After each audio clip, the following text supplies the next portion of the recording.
Monsieur et cher soldat, je m'empresse de vous écrire. Je voudrais vous aider matériellement et moralement. Je ne vous connais pas et vous ne me connaissez pas aussi.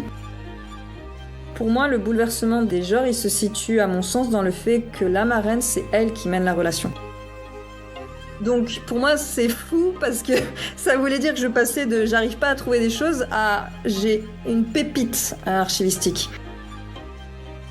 Bonjour à toutes et à tous et bienvenue dans ce nouveau format où j'invite des chercheuses qui travaillent sur les femmes dans l'histoire, qui viennent nous partager ce qu'elles ont trouvé. Avant de commencer, je voudrais dire un grand merci aux personnes qui me soutiennent sur Patreon. Sans vous, très honnêtement, cet épisode n'existerait pas. Et si vous aussi, vous avez envie de m'aider sur ce projet, le lien est en description. Et donc, aujourd'hui, je reçois Aliénor. Et je vous avoue que j'avais trop hâte. Est-ce que tu peux te présenter pour les personnes qui ne te connaissent pas ? Oui. Donc je m'appelle Aliénor Gandanger. Je peux dire maintenant que je suis docteur en histoire parce que j'ai soutenu ma thèse. Félicitations ! Merci. J'ai un parcours atypique dans le sens où je n'ai pas commencé mes études d'histoire juste après le bac. J'ai fait une école de cinéma jusqu'au diplôme. Donc voilà, j'ai commencé dans le monde de l'audiovisuel. Et puis j'ai eu un temps de pause qui en réalité n'était pas un temps de pause véritablement puisque c'était un temps de pause intellectuel puisque j'ai été jeune fille au père auprès de 5 enfants en Irlande. Et c'est là-bas, au milieu de mon année qui était une année civile, que j'ai commencé à réfléchir et qu'est-ce que je fais une fois que je rentre en France ? Et s'est posé la question d'une reprise d'études en histoire. Sauf que j'avais pas prévu d'avoir un coup de cœur pour la recherche. Bref, faire un espèce de puzzle, pas juste prendre le cours du prof et essayer de comprendre ce qui se passe et raconter quelque chose. Ok. Et donc j'ai réalisé une thèse de 4 ans avec une dimension de recherche pure, auquel on s'attend pour une thèse en histoire, mais aussi une dimension plus pratique, créative, publique, avec une bande dessinée en collaboration avec une illustratrice.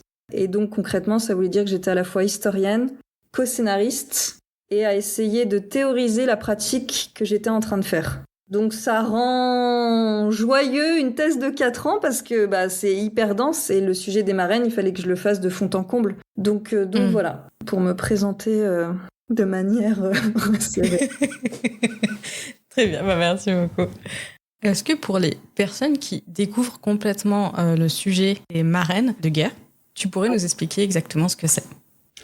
Alors, en général, j'aime bien retourner la question pour savoir qu'est-ce qu'on peut imaginer derrière le groupe de mots marraine de guerre. Et souvent, les réponses d'adultes ou d'enfants sont assez pertinentes. Mais donc, là, je ne vais pas te retourner la question, mais c'est juste pour signaler que j'aime bien le faire. Et en fait, une marraine de guerre, déjà, il faut vraiment prendre en compte que c'est une volontaire. Il n'y avait rien d'obligatoire à devenir marraine.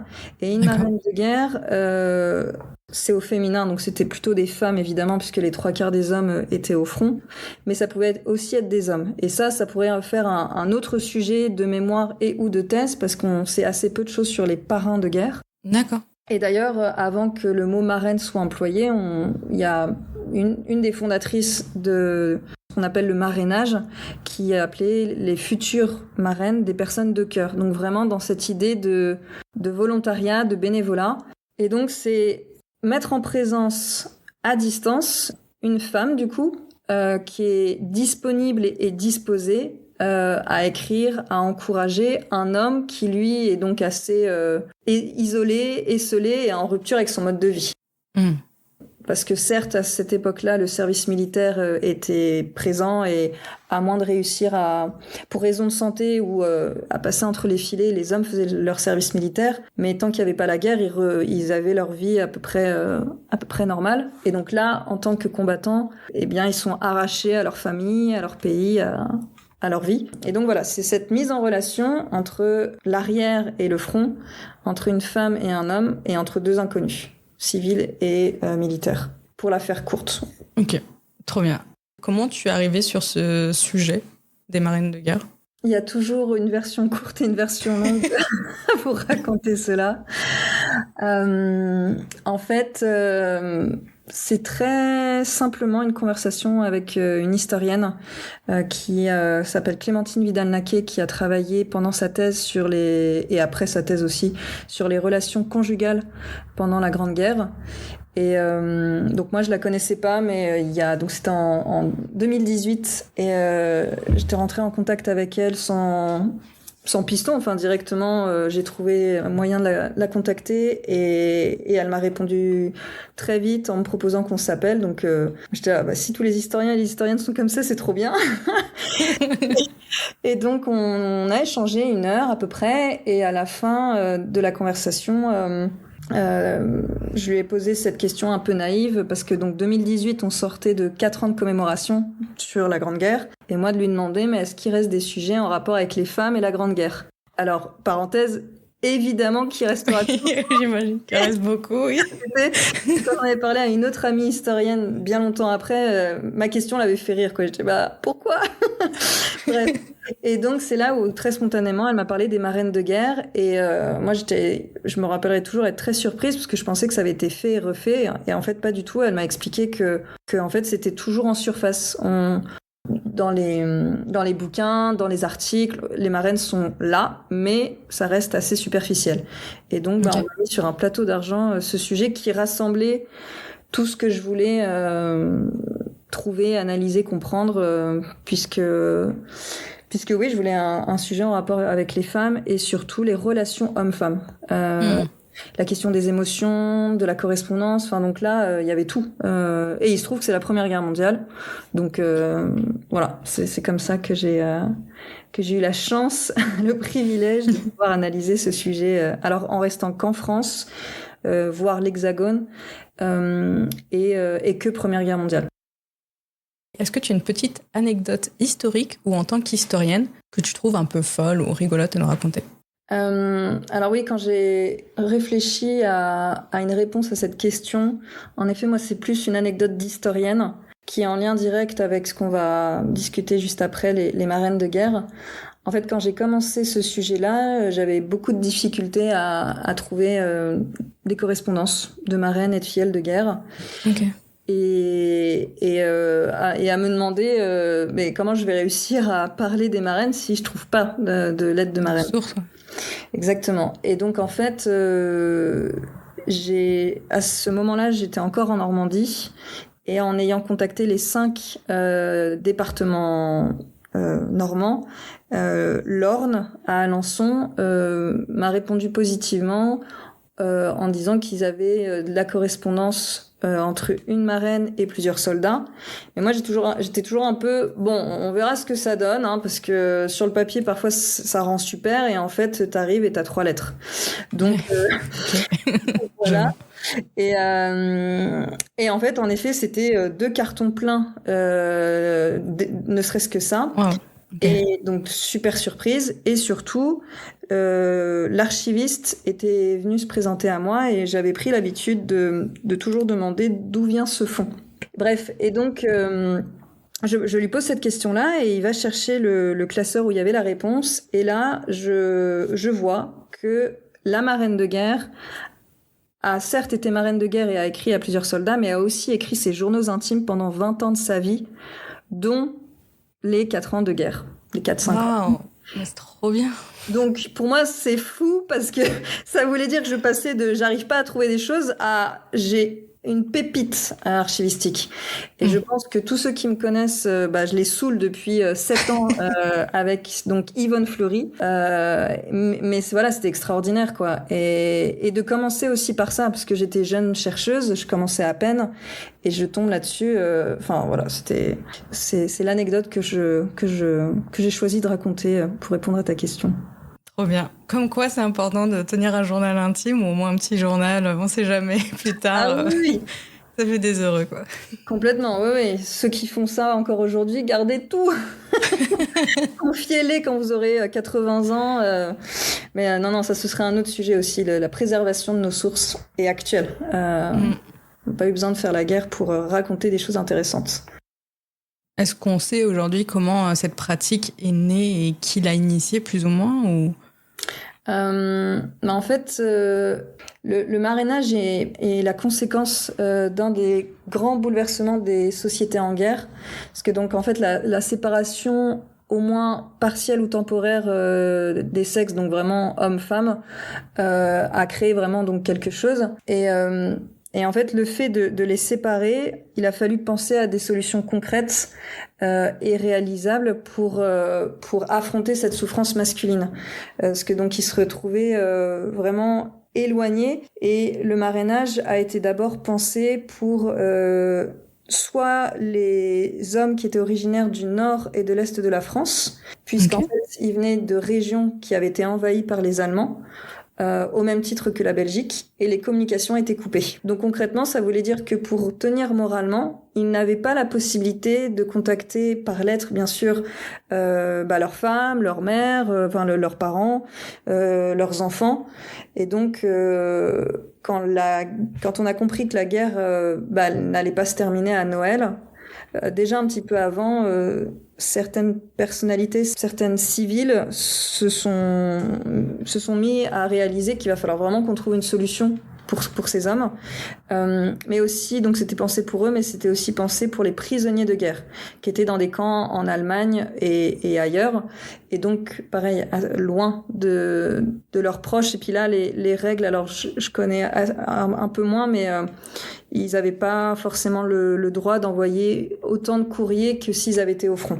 Il y avait des règles assez strictes. Et en fait, c'est vraiment cette irruption de la guerre éloignant tous les hommes et laissant un vide à combler à l'arrière que la lente évolution des mœurs en marche depuis la fin du 19e siècle et l'émergence puis l'ancrage des mouvements féministes a constitué vraiment le creuset au sein duquel s'inscrit ce que va devenir le mouvement des marraines de guerre. Donc c'est un ensemble d'évolutions juste avant la guerre, puis la séparation nette et brutale des hommes et des femmes qui, à un moment donné, en fait, ça va créer ce qui est le marrainage, mais c'est donc pas une démarche de l'armée, pas une démarche de l'Église avec un grand E, du gouvernement. C'est vraiment des civils. Alors après, avec des réseaux qui... Enfin, je veux dire, il fallait quand même connaître des gens bien placés pour pouvoir faire connaître le concept. Ok. Mais ouais, en fait, d'une certaine manière, cette pratique-là de mise en correspondance entre inconnus, elle allait arriver d'une manière ou d'une autre et elle est arrivée comme ça. Mais il y a pas une... c'est pas une personne qui a tout mené, en fait, et c'est là où c'était très compliqué pour ce chapitre dans la thèse. Il y a des initiatives un peu partout en France. Et en fait, ça se regroupe. Et il n'y a pas une date précise pour dire le marrainage, c'est né tel jour, telle année. Ça aussi, c'est très difficile. Donc c'est vraiment protéiforme, quoi. Ouais, c'est incroyable de voir au final cette spontanéité de partout. Et de l'extérieur, on a vraiment l'impression, vu que c'était un peu quelque chose qui a pris de la place, on va dire, que finalement c'était structuré derrière, mais c'est super intéressant de voir qu'au final, c'est plein de gens qui ont eu un peu la même idée, entre guillemets, qui voulaient faire quelque chose et qui se rendaient compte qu'il y avait un mal-être au front et qu'il fallait aider le moral et des prisonniers, du coup, parce que moi, je savais pas qu'aussi les prisonniers avaient droit à des marraines de guerre et les hommes au front. Trop bien. C'est ça. Non, puis il y a vraiment eu... pour moi, comment... Si on se base sur la chronologie, je pense pouvoir dire sans trop me tromper que le marrainage devient vraiment très populaire à partir du printemps 1915. Et à partir de ce moment-là, il n'y a pas que les hommes originaires du Nord et de l'Est ou les prisonniers. Ça va vraiment s'étendre à plus d'hommes. Mais en tout cas, ça va vraiment répondre à une demande, ça c'est clair. Ok. De toute façon, c'est un peu la question que j'avais posée après, qui était est-ce qu'on a une idée de combien de femmes, hommes, pères, plus ou moins, ça représentait? Je veux dire, pas forcément une fourchette, mais c'était finalement quelque chose de très très commun, ou c'était quand même un peu plus anecdotique, ou... Alors, si on parle de chiffres, moi, je suis toujours mal à l'aise avec les chiffres parce qu'en fait, je n'en sais rien. On peut difficilement donner un chiffre précis, donc je préfère ne pas en donner. Par contre, si la question c'est est-ce que, qui sont les femmes qui sont devenues marraines, ou est-ce que c'était réservé à une certaine frange de la société? Là, dans l'absolu, oui, c'était adressé à tout le monde. Dans la presse, les demandes de marraines, ça s'adresse à tout le monde, même s'il y a par exemple plusieurs articles où c'est spécifiquement on demande aux jeunes filles, aux jeunes femmes, aux fillettes, même si les petits garçons pouvaient aussi devenir parrains. Mais ça, quand tu dis fillettes, c'est des mineurs du coup? Ouais, vraiment des bouts de choux de 7, 8, 9 ans et plus en âge d'écrire. Et pareil donc pour les garçons, mais il y avait aussi des œuvres de marrainage qui allaient directement dans les écoles. Il y avait vraiment un réseau qui s'était créé au sein des écoles. On a quelques sources là-dessus. J'aurais aimé creuser un peu plus. Mais en tout cas, ça existait, ça c'est clair. Donc du coup, en termes d'âge, on peut vraiment avoir, on va dire 7-8 ans, jusqu'à des personnes plus âgées. Il n'y a pas vraiment de limite d'âge. Après, je pense qu'en fait, il faut se poser la question dans l'autre sens. C'est plutôt qui pouvait répondre à cet appel. Est-ce que la paysanne dans son village, si on reste en Normandie, elle aurait le temps de remplacer son homme, sachant qu'elle bossait déjà avant la guerre? Si les chevaux sont réquisitionnés, comment on fait pour tourner la terre? Enfin bref, toutes ces préoccupations-là, je suis pas sûre qu'elle ait le temps en plus de correspondre avec quelqu'un. Pareil, la munitionnette dans son usine, est-ce qu'elle aurait le temps de le faire? Et ainsi de suite. Et en fait, on en vient assez naturellement au fait que le marrainage va surtout offrir une voie d'action à celles dont la marge de manœuvre est réduite. Et donc, là, je parle du coup spécifiquement plutôt des bourgeoises et des aristocrates. Ok. Qui, elles, étaient vraiment soumises à des normes sociales strictes, dans une société profondément hiérarchisée et patriarcale. Et ces dernières, elles se doivent de maintenir une réputation en évitant toute forme d'exposition publique, jugée déplacée et incarner la retenue. Donc on peut imaginer, bon d'accord, et une fois qu'on sait ça, qu'est-ce qu'on peut faire? Qu'est-ce qu'on peut dire? Qu'est-ce qu'on peut... Ouais. Et donc du coup, leur patriotisme, il s'exprime dans un espace d'action vraiment limité. Et là, je ne parle même pas de celles qui éventuellement pouvaient devenir infirmières. Donc même si j'ai une marraine de guerre, elle dit entre les lignes, avant qu'elle devienne marraine, elle pouvait même pas être bénévole à la Croix-Rouge et tout ça. Donc ce sont des femmes, pour certaines hein, bien sûr, qui étaient corsetées par les codes de genre et de classe. Et donc en fait, marraine de guerre, ça correspond à une forme d'engagement qui est pleinement compatible avec leur position sociale, parce que du coup, on a affaire à des femmes alphabétisées, familières des usages épistolaires, donc écrire une lettre, c'est pas un problème du tout, elles ont l'habitude de le faire, elles sont relativement protégées, et en fait, elles mobilisent leurs compétences sans rupture avec leur univers. Donc, pour la faire simple, elles peuvent écrire depuis leur salon sans bouger de chez elles à des inconnus. Sur le papier, on a l'impression qu'elles font pas grand-chose, mais en réalité, et là, je pense qu'on va aller nettement là-dedans, ça, c'est un peu plus complexe que ça, quoi. Donc voilà, c'est comme ça qu'on pourrait répondre à cette question de qui sont les marraines de guerre. Ok. Et d'ailleurs, les pères, elles étaient faits un peu au hasard, ou on savait à qui on allait écrire, c'était choisi un peu, comment ça se passait, comment les gens choisissaient l'homme auquel on allait écrire? Alors, par exemple, j'ai une marraine qui va demander 3 noms de soldats à la fondatrice Marguerite de Lens qui a fondé avec sa famille la famille du soldat. Donc, elle demande juste 3 noms. Et elle aura les 3 noms en question, donc 3 hommes originaires du Nord. Mais un peu plus tard, dans son expérience de marraine, il va y avoir du bouche à oreille. C'est-à-dire qu'un de ses filleuls, il va en parler à un de ses copains, puis le copain, moi aussi je suis dans le besoin, donc il va rentrer en contact avec elle, et elle va décider oui ou non de créer une autre relation avec cet homme-là, ou alors de le refiler à sa cousine, à une amie.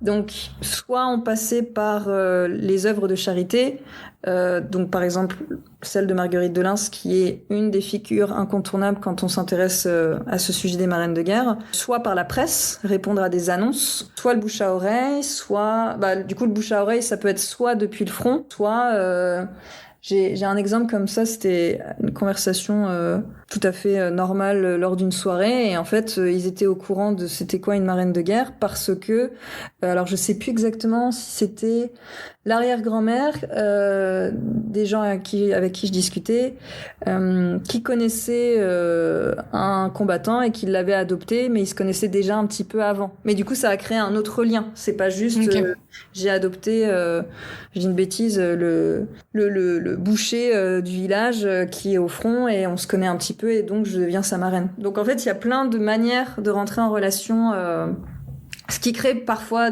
des situations cocasses, mais parce qu'il fallait vérifier que ces hommes-là étaient dans le besoin. Et comment on peut réussir à vérifier ça? C'est pas simple. Donc est-ce que c'était un officier qui garantissait que ces hommes-là avaient vraiment besoin d'une relation avec une marraine, ou alors ça pouvait être aussi des pasteurs comme des aumôniers, je cherchais le terme, des aumôniers, et qui pouvaient aussi garantir que oui, je sais pas moi, Lucien a en effet le soldat Lucien a en effet besoin d'une marraine. Donc voilà, les entrées en matière pouvaient différer selon l'année. On peut ne pas parler de la même chose en 1915 et en 1917. Et ce qui faisait qu'ils en avaient besoin, entre guillemets, c'est qu'on voyait que leur morale était un peu bas ou... Ouais, alors là, on rentre dans quelque chose de complexe parce que, comme on demandait aux hommes d'être courageux, il y a un paradoxe qui se crée. C'est-à-dire que... Comment je pourrais dire ça? En fait, c'est un peu...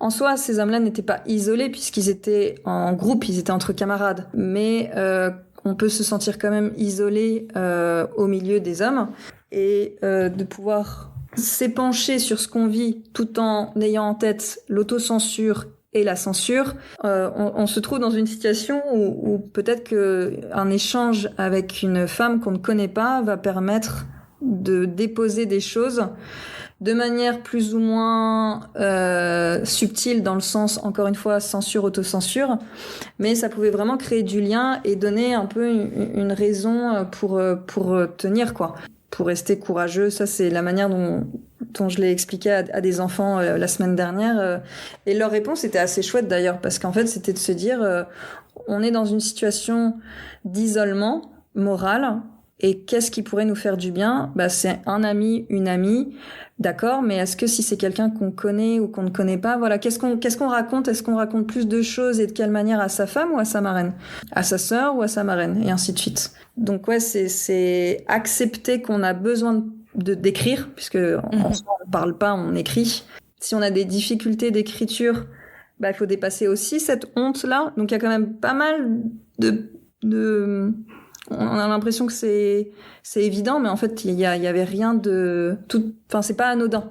D'un sens comme dans l'autre. C'est pas anodin d'écrire à un inconnu et d'essayer d'adapter ses encouragements à quelqu'un dont on ne connaît pas les goûts, ce qu'il faisait avant, etc.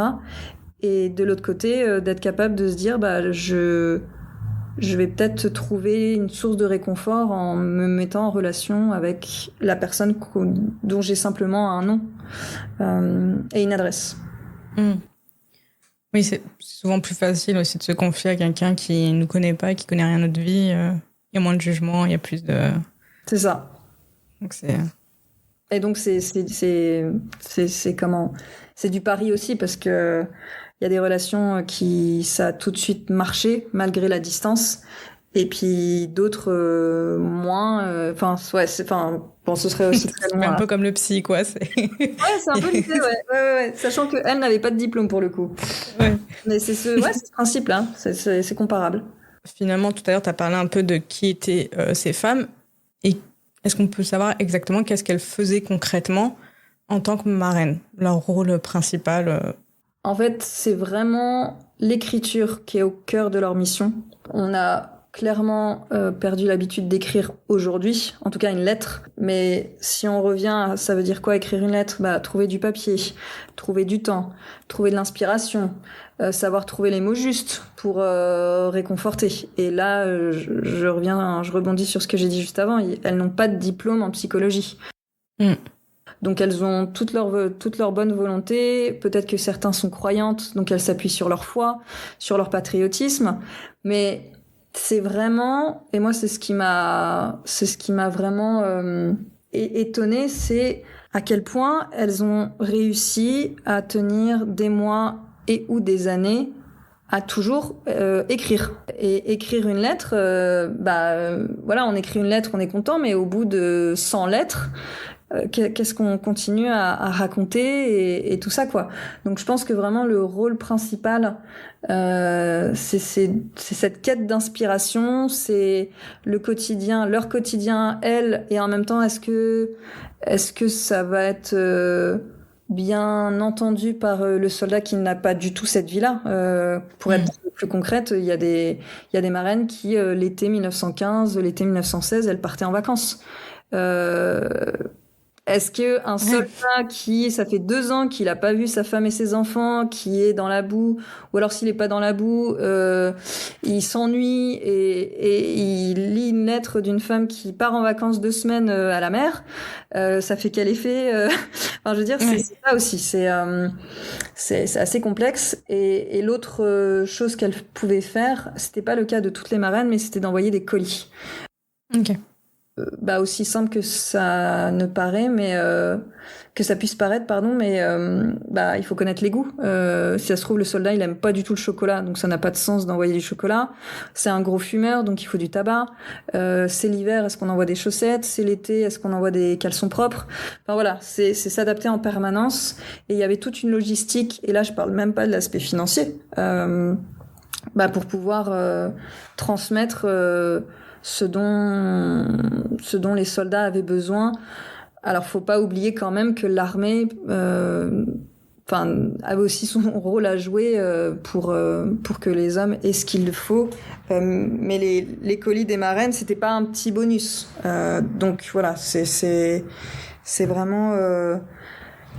vraiment les 2 missions, lettres et colis. Et c'était le concept qui était exposé dès le début, quand on se demandait, ok, je veux être marraine, ça veut dire quoi?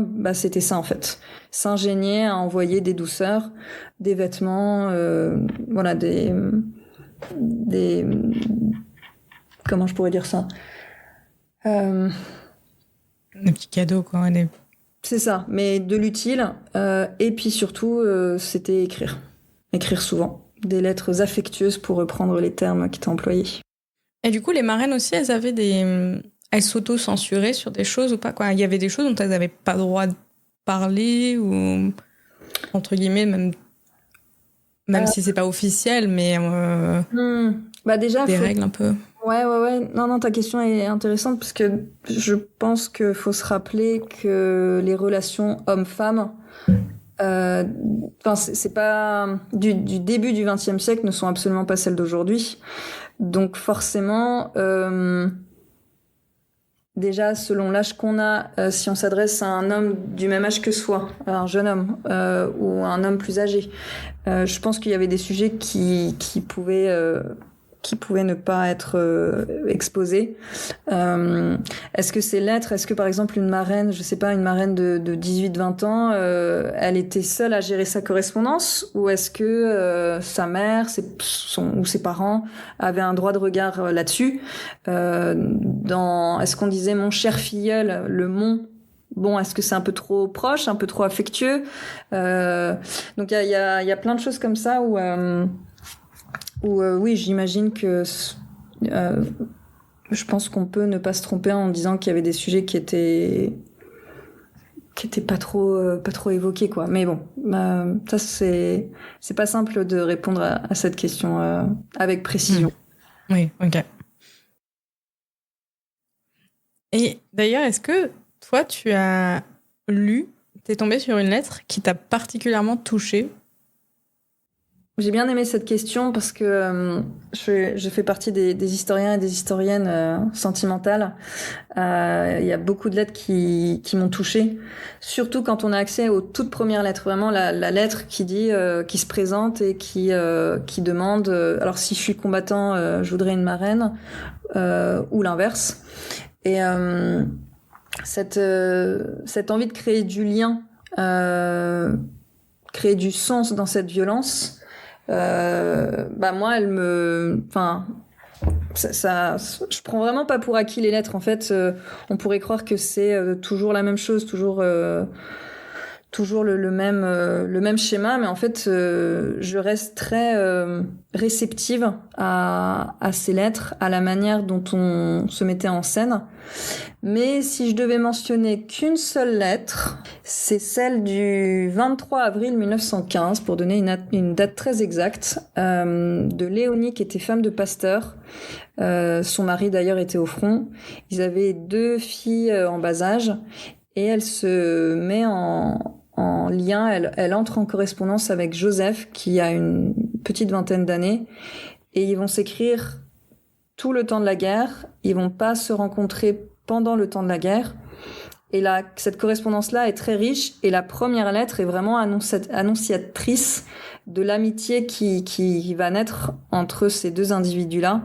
Et j'aime énormément cette première lettre de Léonie à Joseph. Elle dit quoi, cette lettre? Je sais pas si tu te souviens ou si tu l'as sous la main. Je peux l'avoir sous la main. Ça commence par « Monsieur et cher soldat, je reçois votre adresse de Madame Kies de l'Union chrétienne de jeunes gens de Paris, à qui j'avais demandé le nom d'un soldat qui serait à entourer, et je m'empresse de vous écrire.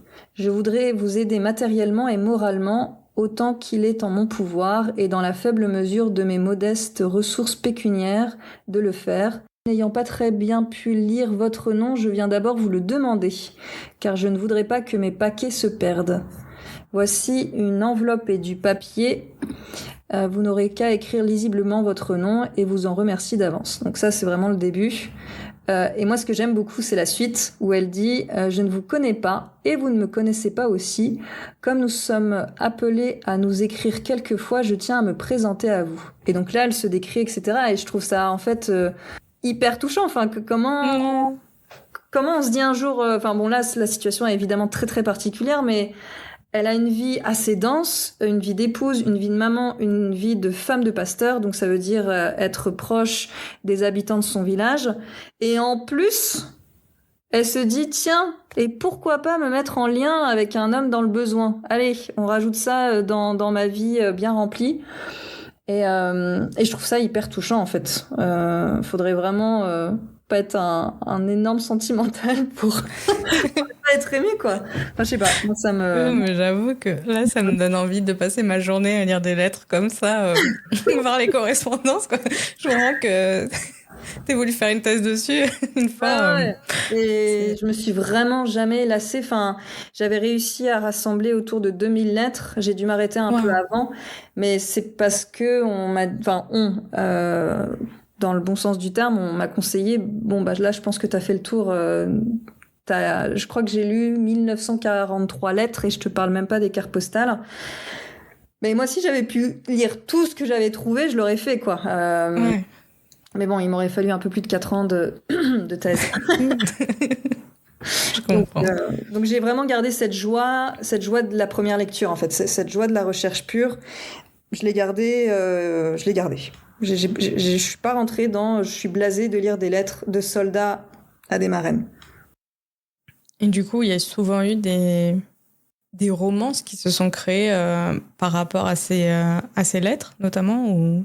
Oui, il y a eu des histoires d'amour. Alors ça, c'est pas que dans les œuvres culturelles, parce que évidemment, les artistes contemporains à l'époque ont vraiment plongé dans le romanesque que pouvait créer une relation entre une marraine et un combattant. Donc c'était à la fois dans la fiction et dans la réalité. Et j'ai en effet quelques cas de marraines qui ont épousé leur filleule pendant ou après la guerre. C'est assez fréquent est un peu trop fort comme terme, mais de rencontrer des descendants de marraines et donc de filleuls de guerre, enfin vraiment le couple, ça m'arrive. Mais c'est pas anecdotique, quoi. Non, voilà. Ouais. Mais bon, c'est comme les rencontres d'aujourd'hui, d'une certaine manière. On ne sait pas sur qui on va tomber, et puis qu'est-ce qui fait que ça marche? Parce que les catégories sociales entre les marraines et les soldats n'étaient pas toujours les mêmes. J'ai dit tout à l'heure que les femmes étaient plutôt de la bourgeoisie et ou de l'aristocratie. Il y avait quand même aussi des classes moyennes. Les soldats, en tout cas ceux pour qui on a pensé au tout départ à les mettre en relation avec des marraines, ils étaient plutôt de milieu ouvrier. Donc voilà, okay. Entre une bourgeoise et un ouvrier, je suis pas sûre que le mariage puisse se faire. Mais bon, il y avait des situations où d'un point de vue social, et je ne parle même pas de l'aspect personnalité, ça pouvait fonctionner, quoi. Donc beaucoup de paramètres, quoi. Est-ce qu'il y avait des risques ou des tensions liées à ce rôle de marraine, finalement, de leur côté? Ça correspond à tout un chapitre de ma thèse. Au moins un chapitre. Oui. Il y a, ne serait-ce que se rappeler que nous avons affaire à un duo où lui est dans une situation compliquée, dans une violence, dans je peux mourir à tout moment, et une qui est globalement protégée, parce qu'évidemment il y a pas d'évidence, mais il y a eu des bombardements. L'arrière a quand même été touché, notamment à Paris, en région parisienne, pour situer en dehors des régions du nord et de l'est de la France. Ma grande question, c'était de me dire, mais comment le lien perdure avec la guerre ? C'est-à-dire qu'il y a celles qui sont dans un certain confort, à peu de choses près, leur quotidien ne change pas beaucoup, si ce n'est quand même que les prix d'aliments grimpent, qu'elles se font évidemment du souci si elles ont de la famille, des gens qu'elles connaissent au front, mais globalement le quotidien il ne change pas beaucoup. Et face à elles, il y a des hommes qui donc soit peuvent être prisonniers, qui sont dans une situation difficile où ils peuvent mourir littéralement du jour au lendemain, et ou être blessés et gravement blessés. Et donc moi ma question c'était de me dire, mais à un moment donné ça va forcément créer des tensions. C'est-à-dire que un soldat, à un moment donné, j'ai un exemple très concret d'un homme qui dit à sa marraine peu importe qui gagne, que la guerre se termine. Et le peu importe qui gagne, ça veut dire que si les Français perdent la guerre, pour lui, le plus important, c'est que la guerre se termine quoi qu'il arrive. Et ça va mettre en colère la marraine, qui elle, c'est non, on se bat et on gagne cette guerre. Il y a pas, enfin, elle avait très honte de lire la réponse de son filleul. Et donc en fait, en essayant de voir les possibles tensions entre les soldats et les marraines, je voyais bien qu'en fait, les soldats essayaient toujours de s'excuser s'il y avait du retard de lettres, s'ils s'étaient mal exprimés, s'ils avaient froissé leur marraine. Eux, ils veulent vraiment pas que la correspondance, elle se termine. Donc, je dis pas qu'ils vont se plier en quatre, mais j'avais vraiment remarqué qu'il y avait cette arrondissons les angles, sauf s'il était convaincu qu'elle ne le lâcherait jamais et que s'il devait se friter pendant 3 mois par lettre interposée, il le ferait. Mais bon, je pense qu'il faut assez bien connaître qui on a en face de soi pour se dire non, elle va pas arrêter la correspondance. Donc, il y a quand même ce truc-là qui est que il y a un enjeu pour les combattants, pour les filleuls de guerre, sauf si vraiment ils en avaient ras-le-bol d'écrire à leur marraine, ce qui peut arriver. J'ai un exemple où ça a été le cas où il a dit alors il l'a pas dit en ces termes, mais ça m'apporte plus rien d'écrire avec vous, donc j'arrête là. Mais on était plutôt à la fin de la guerre. Alors on savait pas encore que c'était la fin de la guerre, mais voilà. Ou alors des quiproquos, c'est-à-dire on en emploie de l'humour, ça fait pas rire au moment où on reçoit la lettre, parce qu'on n'est pas dans le moral d'il y a 15 jours. Donc du coup, ça... Ouais. En fait, c'est très humain, c'est très très Ouais. humain, ou alors le soldat, il est hyper triste, et donc la marraine, elle essaye de trouver, je sais pas, une manière amusante de le réconforter. Et donc, elle lui dit quelque chose, et puis ça tombe complètement à plat, parce qu'à ce moment-là, le soldat, il va super bien, etc. Et mais pour qui elle me prend ou... Enfin, on peut Ouais, c'est vraiment, marrant. on peut vraiment imaginer... Mais par contre, ce qui est frustrant pour moi, mais bon, ça c'est le lot de tous les historiennes et historiens, c'est que je n'ai pas une correspondance complète. C'est toujours des des demi-correspondances. Donc il fallait que je lise entre les lignes ce que un des deux aurait pu dire, a dit, pour que ça froisse, que ça embête, etc., quoi. C'est marrant. Du coup, ouais, les femmes, elles étaient vraiment en une position supérieure, finalement, où l'homme était un peu dépendant de cette relation. Ouais, c'est marrant de voir ça, sous cet angle aussi. Ça rejoint cette question de comment ça a bousculé les rapports hommes-femmes de l'époque. Parce que en fait, cette question, je l'avais dès le début de ma recherche. Et c'est une question qui est vraiment complexe et que j'ai vraiment mis du temps à trouver une réponse à peu près satisfaisante. Et en fait, c'est vraiment ce qu'on était juste là en train de se dire, que déjà, donc cette possibilité d'entrer en contact avec un homme bouleverse les codes genrés de l'époque, avant même que la relation s'installe. Juste le fait d'entrer en contact. Et en fait, la véritable singularité du marrainage, elle ne réside pas en fait dans le soin apporté par la correspondance qui avait été déjà amorcée lors de la guerre de Crimée sous l'impulsion de l'infirmière Florence Nightingale. À chaque fois, je dois être concentrée pour dire son nom. Ni même dans les gestes de charité des bourgeoises envers les plus démunis. Ça aussi, c'était avant-guerre. Et encore moins dans les supposées qualités féminines comme la douceur, la qualité d'écoute ou la sympathie, qui enferment dans les traditionnels codes genrés. Mais c'est vraiment, en fait, plutôt dans l'émergence d'une intimité épistolaire entre deux êtres qui n'ont aucun lien de parenté. Et en fait, on a accès, on commence à pouvoir avoir accès au-dessous des amitiés mixtes. Pas des amitiés entre femmes ou entre hommes, mais entre hommes et femmes en dehors d'une relation amoureuse et ou sexuelle, ce qui n'était pas commun à l'époque. Et je fais partie d'un groupe de recherche qui questionne les amitiés. Et donc déjà, c'est quoi l'amitié, les amitiés? Donc c'est très très large. Et ça m'a beaucoup aidé dans mes questionnements. Heureusement, le groupe de recherche a été créé pendant mes années de thèse.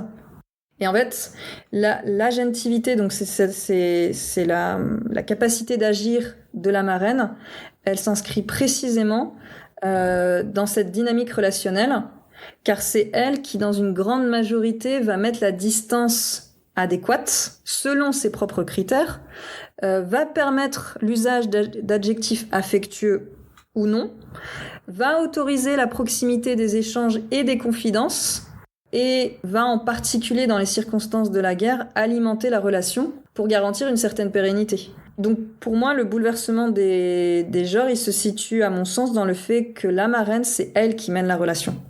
Qu'elle soit débutée par le combattant ou par elle-même. Et à quelques rares exceptions, et ça c'est ce que je disais juste avant, le combattant il ne souhaite pas rompre ce lien qui est devenu symboliquement un refuge, une source de réconfort. Ouais. Est-ce que ces lettres, elles ont aussi révélé des choses qu'on ne savait pas forcément, qu'on ne saurait pas autrement? Alors cette question elle est assez difficile car une lettre, enfin si je prends juste le document lettre, c'est forcément une mise en scène de soi. Donc ça c'est un truc que j'ai appris en tant qu'historienne, c'est d'avoir plutôt une méfiance vis-à-vis des documents, des sources primaires. Donc il y a cet aspect-là. Le deuxième aspect, c'est qu'on a assez peu accès aux lettres de marraines. Si vraiment le sujet c'est d'abord les marraines et leur relation aux soldats. Dans mon corpus de lettres, les lettres de combattants, elles représentent 73,5% contre seulement 26,5% pour les marraines. Donc, il y a vraiment une grande différence. Par contre, moi, ce que je pourrais dire par rapport à qu'est-ce que ça révèle d'elles, donc elles, les marraines, pour moi, très clairement, c'est la question de l'endurance.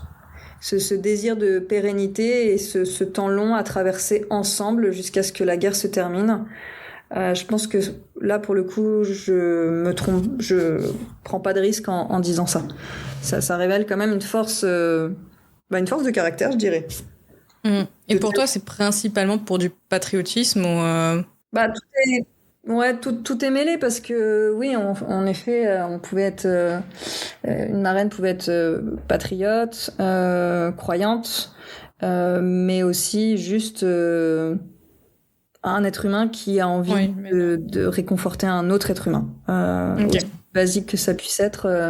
Je pense qu'il y a vraiment et c'est là où en fait le sujet des marraines de guerre, il réconforte dans nos sociétés actuelles la possibilité d'une solidarité entre hommes et femmes dans un contexte très particulier qu'est la Grande Guerre, de se dire en fait on n'était pas du tout dans une société égalitaire et il y a des ressources qui ont émané des femmes et des hommes, parce qu'une relation à distance, une relation de correspondance, ça se fait à deux.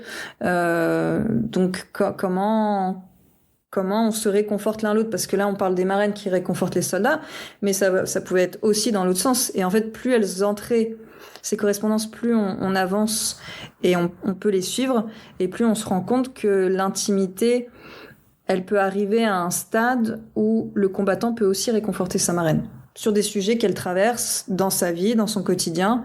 Et en fait, c'est vraiment alors c'est pas le cas de tout le monde, attention. Mais certaines correspondances révèlent aussi cette proximité qu'on pourrait ne pas imaginer de prime abord. C'est trop chou. J'aime trop. Mais oui, ça te donne...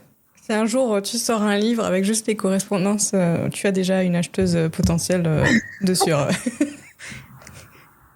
Mais ça me donne envie d'en lire plein d'autres.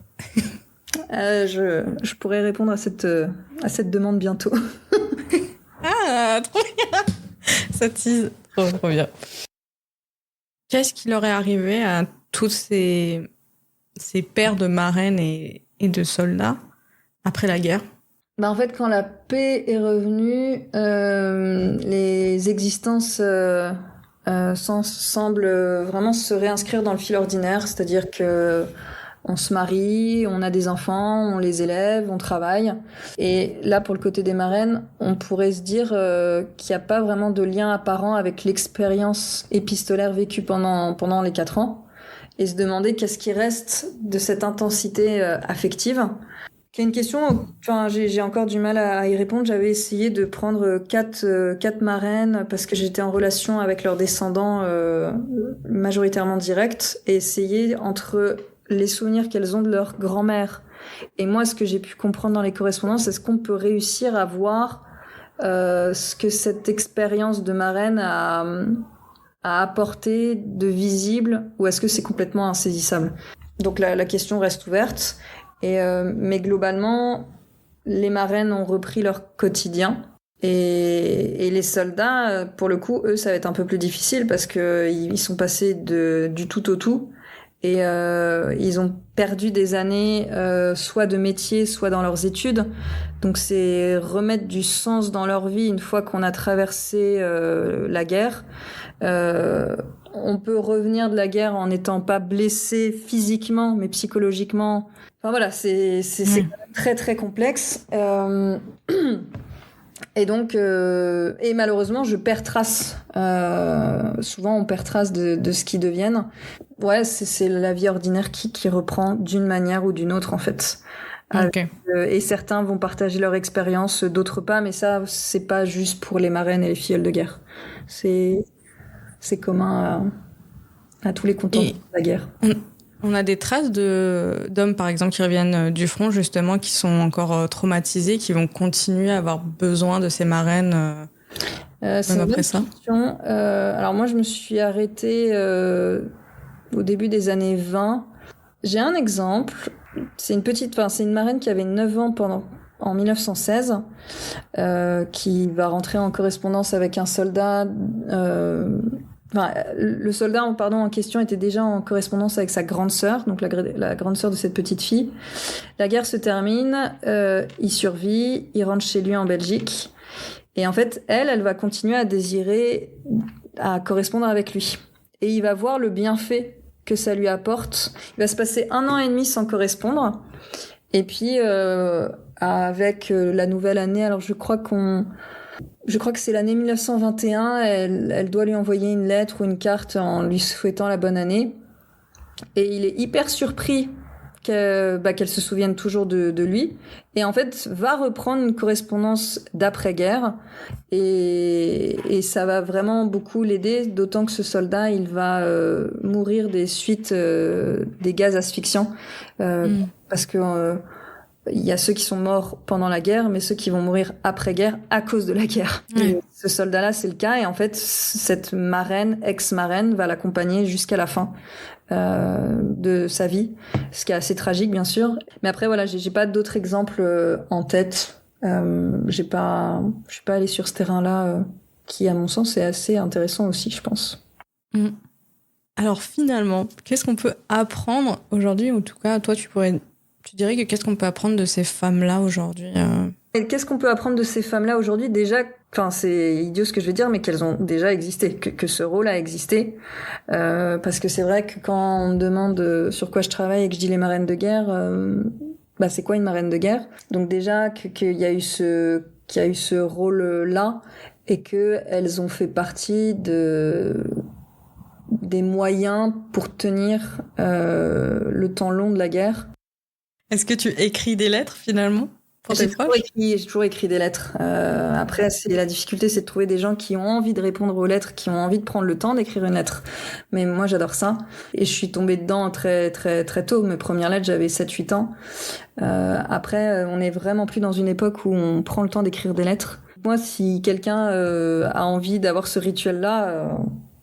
Voilà, donc on n'a pas... Je mettrai tes contacts, on sait jamais. En fait, c'est vraiment un sujet qui était...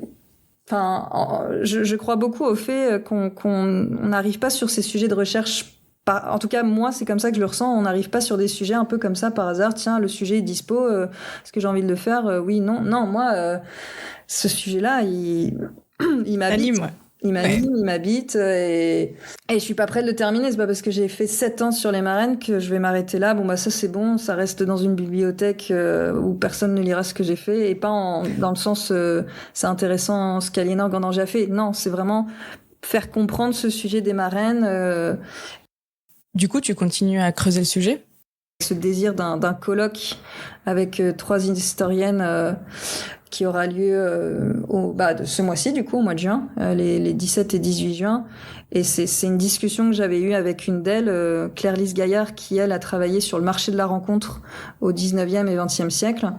Et avec cette envie est-ce qu'on pourrait parler du marrainage pendant la Première Guerre mondiale, mais aussi l'étendre aux époques, aux événements d'après. Donc on verra ce que ça donne. Les colloques, c'est public. En plus, on pourra le suivre en visio. Simplement, c'est pas samedi dimanche, donc c'est uniquement si les gens sont disponibles pour pouvoir suivre ça. Mais trop bien. La question continue. Je mettrai toutes les informations par rapport au colloque dans la description de l'épisode. Donc n'hésitez vraiment pas si ça vous intéresse. Je sais que ça m'intéresse beaucoup, donc voilà, j'ai hâte de voir ce que ça va donner. Et d'ailleurs, est-ce que tu as d'autres... parce que là, on parle du colloque, mais est-ce que tu as d'autres petites promos à faire par rapport à ce que tu fais à côté ou quoi? Oh oui. Alors déjà, pour répondre à une de tes envies, je pense qu'on peut dire ce mot-là, j'ai sorti un livre il y a 2 ans qui s'appelle Adopte un soldat. C'est des correspondances de marraines de guerre entre 1915 et 1922. Je suis complètement passée à côté. Bah, écoute. C'est le 7e d'une collection qui s'appelle Vivre Écrire, et le concept de cette collection, c'est de mettre en avant les lettres et ou les journaux intimes. Donc moi j'avais fait le choix de 6 marraines. Alors c'est que des fragments, c'est-à-dire que si je te le montre, alors là pour ceux qui m'écoutent verront qu'une fois qu'ils auront le livre en main, il est assez mince, donc c'est vraiment ce livre-là, moi je l'ai pensé comme une mise en bouche, et surtout il a été publié pendant ma thèse, donc moi littéralement c'était une première porte d'entrée pour avoir accès à ce sujet des marraines. Et, Okay. Et il est, ça se commande dans toutes les bonnes librairies indépendantes de préférence, n'est-ce pas? Naturellement. Et là, vous aurez accès à plusieurs marraines, aux lettres et ou aux extraits de journaux intimes. Et bon, c'est vraiment un fragment de tout ce qu'on peut dire là-dessus. Par contre, autre support, j'ai, avec toute une équipe, créé une exposition qui s'appelle L'encre et les pages, une marraine de guerre au passé comme en BD. La première étape a été à Saint-Mandé, la mairie de Saint-Mandé en région parisienne, pendant 7 jours. Et c'est une exposition qui se veut itinérante. Donc le principe, c'est que si on veut accueillir cette exposition dans vos communes, dans vos médiathèques, dans vos écoles, il faut pas hésiter à nous contacter. Tout en description, vraiment. Exactement.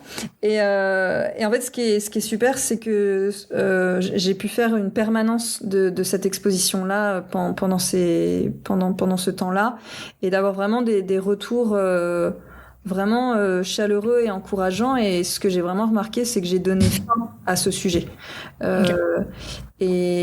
Et l'histoire, enfin l'exposition, ça part d'une expérience d'une marraine de guerre, avec la dimension créative de la bande dessinée, et d'ailleurs de 2 bandes dessinées, et je vais y revenir juste après. Mais voilà, c'est vraiment en savoir encore un peu plus sur c'est quoi une expérience de marraine de guerre.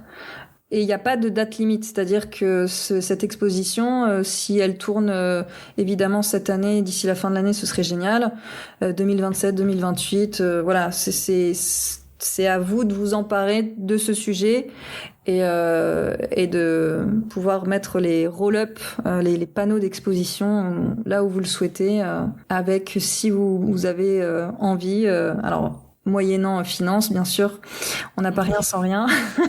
C'est sûr. Une conférence, des ateliers pour les enfants à partir de 7 ans, des visites guidées. Enfin voilà, j'ai vraiment à cœur de faire connaître ce sujet.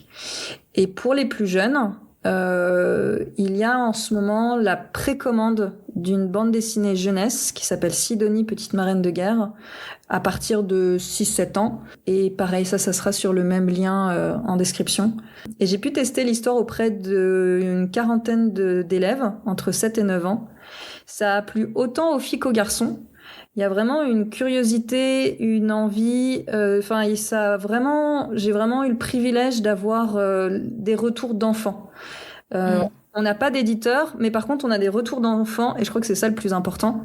Et d'où le système de précommande pour aller directement au contact des plus jeunes. Et surtout, ce qui est chouette, c'est que l'héroïne a l'âge des enfants. Et ça les a. Ce que j'allais dire, ouais, finalement, c'est cool que les enfants voient que dans l'histoire, ils ont eu aussi une importance et ils ont été des petits héros finalement. Exactement. Donc voilà, c'est les 3 supports accessibles ou bientôt accessibles sur lesquels je travaille. Et puis le jour où j'ai d'autres choses à vous proposer. Je mettrai à jour la description au fur et à mesure s'il faut, comme ça. Mais ouais, bah, je vois que tu chômes pas, c'est bien. J'espère que tu arrives à dormir avec tous ces projets. Mais... Oui. Justement, je dors bien. Ça fatigue bien, mais dans le bon sens du terme. Ok. Bah, trop hâte. Pour la petite question finale, puisque on est quand même sur le podcast Les Oubliés, qui parle de femmes oubliées dans l'histoire, est-ce que toi, tu aurais une femme en particulier avec qui tu aimerais... que tu aimerais partager avec nous Il y en a une que j'ai en tête, mais elle est assez connue et c'est celle qui m'a fait rentrer dans l'histoire. C'est quand même Aliénor d'Aquitaine. Moi, c'est par cette femme-là que j'ai aimé l'histoire. J'ai vraiment plongé dedans. Je sais qu'il y a pas mal de bouquins actuellement, parce que moi, quand j'avais 7-8 ans, justement, j'étais en quête de savoir plein de choses sur elle, et depuis, bien longtemps après, il y a d'autres choses qui sortent, donc je pense qu'Aliénor d'Aquitaine est mieux connue qu'avant. Par contre, si je devais en dire une autre, en fait, il y a pas très longtemps, je suis allée au cimetière du Père-Lachaise avec une amie historienne. Et Charlotte, si tu nous écoutes, je pense que ça va te faire rire.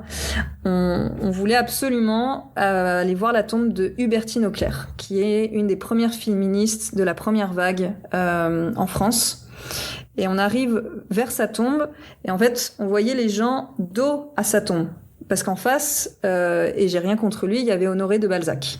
Mais du coup, les gens passaient complètement à côté de cette super nana qui a fait vraiment beaucoup. Alors, elle n'était pas seule, mais Hubertine Auclair, notez son nom, allez voir qui elle est, ce qu'elle a fait, etc. Et donc, il y avait vraiment cette... Mais retournez-vous aussi, quoi. Retournez-vous. Vous avez deux super personnalités... au même endroit. Ouais. Donc voilà, ça c'est la petite anecdote très très récente de quand j'étais à Paris ces derniers jours. Donc Hubertine Auclair. Trop bien. Il faut que je fasse le Père-Lachaise. Je n'y ai toujours pas mis les pieds dedans. Alors j'habite pas si loin que ça, mais... J'y suis allée enfin, donc moi aussi. Mais surtout qu'il y a... En plus, là, en ce moment, il y a pas mal de femmes qui font justement du travail par rapport... pour mettre en avant un peu plus les femmes qui sont au Père-Lachaise. Oui. Bah justement, nous, on avait un guide, un livre... mon ami avait le livre, et donc on avait pris le livre avec nous, et on avait repéré qui on a absolument envie de voir. Alors, envie de voir, on s'entend, hein, bien sûr. Oui. Et notamment, il y avait une autre femme qui s'appelle Nelly Roussel. On peut vraiment passer à côté. Et parce qu'elle est dans, je sais plus c'est quoi le terme exact, espèce de caveau. Et en fait, son nom y est, mais en fait, faut regarder derrière la porte et essayer, sans qu'on ait les yeux qui louchent, de lire en effet que Nelly Roussel est bien ici. Et pareil, elle a aussi fait beaucoup pour la cause des femmes. C'est une personnalité hyper intéressante et qui aurait été marraine de guerre pendant la. Bah en plus. Pas des moindres. Donc Nelly Roussel, retenez aussi son prénom. Voilà, je noterai tout en description, plus d'excuses. Mais je profite pour te remercier de m'avoir invitée, de m'avoir proposé de parler de mes travaux et de là où j'en suis. Juste après une exposition, juste après une soutenance. En vrai, avec plaisir. Franchement, pour ceux qui sont pas au courant, mais du coup, je cherche pas mal mes sujets sur le site tout simple thèse.fr. Parfois, je tapais femmes ou des choses comme ça, ou parfois, je vais faire des recherches particulières. Et j'avais vaguement entendu parler de ces marraines de guerre. Et je me suis dit, tiens, ça serait cool de peut-être faire un peu de recherche là-dessus. Et du coup, je suis tombée sur ta thèse. Enfin, je suis tombée non, parce que j'ai juste vu l'intitulé, parce qu'elle n'est pas ouverte au grand public comme moi. Non, personne lambda. Il y a un embargo. C'est ça. Je comprends. Mais il y a beaucoup c'est beaucoup le cas sur... je préfère préciser pour les gens qui ne sont pas au courant, mais c'est très commun, quoi. C'est pas Aliénor qui a dit non, personne ne dit. Et du coup, j'ai trouvé ça trop cool, et je me suis dit que autant t'inviter sur le podcast pour que tu puisses en parler toi-même, puisque finalement, c'est grâce aux personnes comme vous que je peux faire ce podcast et mes réseaux sociaux. Et du coup, je trouve que c'est cool de vous donner la parole aussi. C'est très chouette comme initiative. Merci, du coup, pour ça aussi. Mais avec grand plaisir. Merci à toi de m'avoir accordé tout ce temps. Donc, merci du soutien, merci de la publicité dans le très bon sens du terme, pouvoir connaître ce qu'on fait avec mon équipe. Merci à toi de passer tout ton temps à nous faire donner toutes ces connaissances. Et je te souhaite vraiment le meilleur pour toi et toute ton équipe. Merci pour beaucoup. Tous les projets à venir. Merci. Voilà, j'espère que vous avez aimé cet épisode. N'oubliez pas de garder vos lettres et journaux intimes, ça servira pour l'histoire. En tout cas, j'ai adoré la conversation avec Aliénor et je suis vraiment trop heureuse qu'elle soit ma première invitée pour ce nouveau format. Je vous rassure, mais les épisodes narratifs sortiront toujours. Mais j'avais envie un peu d'alterner ces deux formats et finalement donner la parole aux personnes qui me permettent de sortir le contenu que je vous propose, puisque c'est grâce à leur recherche que les oubliés existent aujourd'hui finalement. N'oubliez pas de checker la description où il y aura toutes les œuvres, travaux et informations dont on a parlé avec Aliénor pendant l'épisode. Et si vous êtes chercheuse aussi, en histoire de l'art, sociologie, etc., et que vous avez sorti des travaux sur les femmes dans l'histoire, et que vous voulez en parler dans ce podcast, n'hésitez pas à me contacter. Et du coup, encore merci à celles et ceux qui me soutiennent sur Patreon. Parce que soyons clairs, un podcast comme ça coûte plus que ça ne rapporte et c'est vos dons qui font toute la différence et qui me permettent de continuer à faire vivre les oubliés. Donc voilà, un grand merci et un gros cœur sur vous. Sur ce, je vous dis à très bientôt pour un nouvel épisode. C'était Camille.